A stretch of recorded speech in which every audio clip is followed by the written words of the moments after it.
Prince Harry has congratulated a team of rowers who crossed the Atlantic in 2013 for charity. At a ceremony at the River and Rowing Museum on Henley-on-Thames on Monday, the British Royal awarded the 4 men crew medals for their efforts. Take a look. A crew of injured and able-bodied servicemen who completed the grueling task of rowing across the Atlantic have been congratulated by Prince Harry. Harry presented the foursome with medals to mark their efforts, rowing around 4,828 kilometres in 48 days. The Prince had wished the men well before their epic crossing began last December, telephoning them from the frozen wastes of the Antarctic Peninsula. At the time, he was taking part in his own challenge, trekking to the South Pole with a group of injured servicemen and women.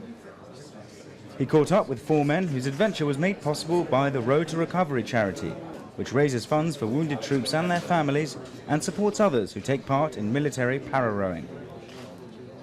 Olympic rowing veteran Sir Steve Redgrave praised their efforts and jokingly described the Atlantic Rowing Challenge as mad. Sir Steve was among the guests for the medal presentation staged at the River and Rowing Museum in Henley-on-Thames. Surrounded by boats, oars and other rowing memorabilia from across the decades, the Olympic gold medalist described the achievements of the 4 men as pretty incredible and pretty mad.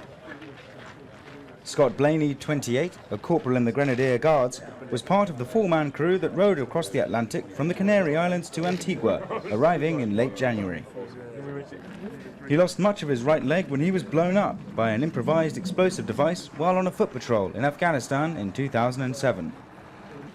When he met the royal guest, he joked about Harry's broken toe, an injury he suffered a few weeks before he jetted off for his South Pole adventure last winter.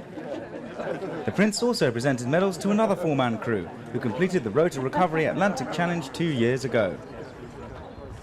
Later, the Prince cheered on injured servicemen as they were put through their paces, racing on a rowing machine. Harry shouted out encouragement to the group, who first competed against each other, then paired up to take a virtual